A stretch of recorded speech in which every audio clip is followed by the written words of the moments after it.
Welcome to Mental Health Moments. We're glad to have you along with us, and each week we try to search out week after week topics that are helpful, that are interesting, some that are not currently on the grid. The subject that we're dealing with tonight is one of those kinds of topics. It is something that I believe that most of us have dealt with. We may not have ever heard of it. We may not have known the clinical definition of what it was, but after we dig into it tonight, we're hopeful that you will maybe see it, and this will be helpful for you. Stay with us. We'll be right back.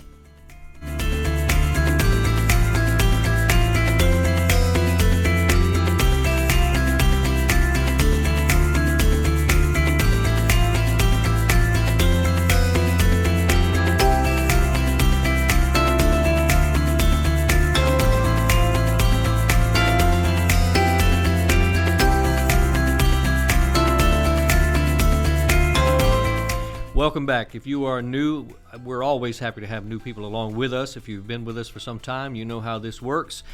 We release new content every Sunday evening at 8. We try to get right to the point, so here we go. The topic for this time is something that maybe you've heard of, maybe you haven't. It's called learned helplessness. Interesting, learned helplessness. According to the Oxford Dictionary, let's look at this definition together. It is a condition in which a person suffers from a sense of powerlessness arising from a traumatic event or a persistent failure to succeed. A condition in which a person suffers from a sense of powerlessness arising from a traumatic event or a persistent failure to succeed. Learned helplessness is a state that occurs after a person has experienced a stressful situation repeatedly, and then they come to believe that they are unable to control or change that situation. And so they, by natural instinct, just kind of accept that and go along with it. Listen, even when opportunities for change do eventually come along, they've learned that this is a helpless situation, and so they just give in to it. Studies have shown that people who experience repeated abuse or other aversive situations eventually learn to become helpless if nothing they do changes that, and they internalize the situation, and they internalize it by explaining it that nothing has worked previously, so I might as well just accept this because nothing is going to work this time either.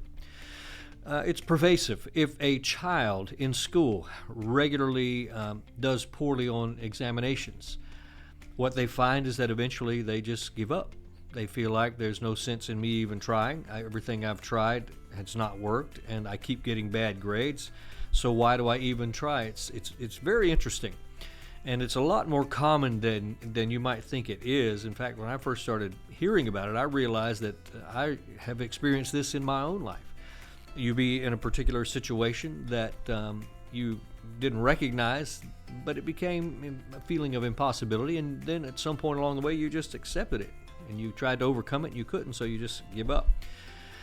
Students with learning disabilities often develop this learned helplessness because something in them feels like they are unable to control their grades. Families who have people hospitalized.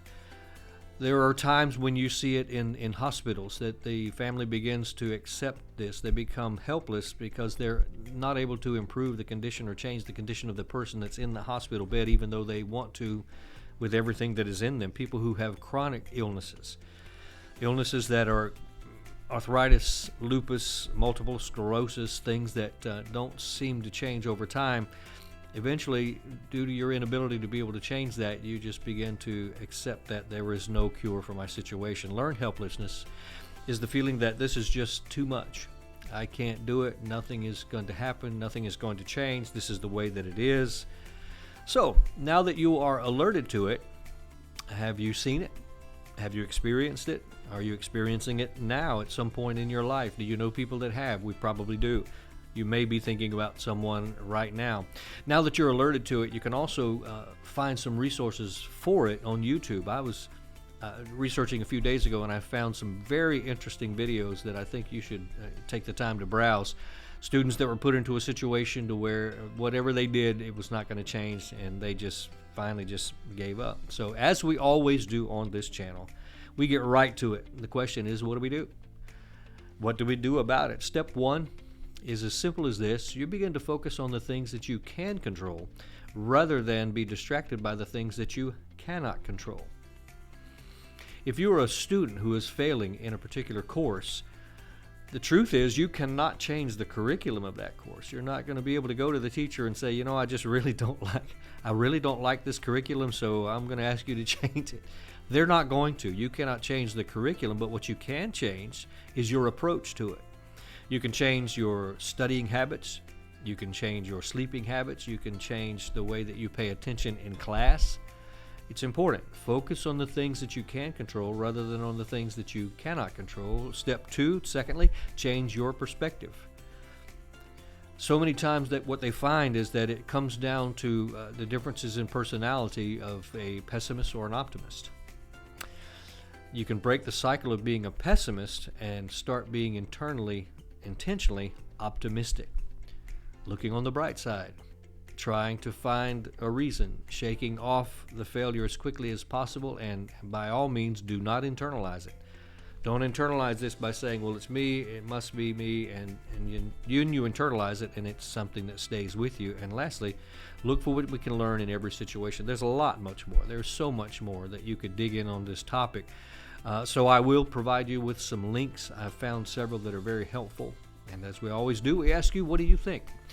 Are you a person who deals with it? Do you know someone who is? And if so, what do you do?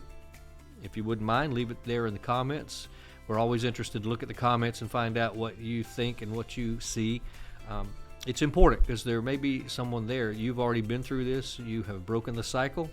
It may be that you are there now and you're not breaking the cycle, but you really want to. So dig in. And if you have any questions, put them there in the comments.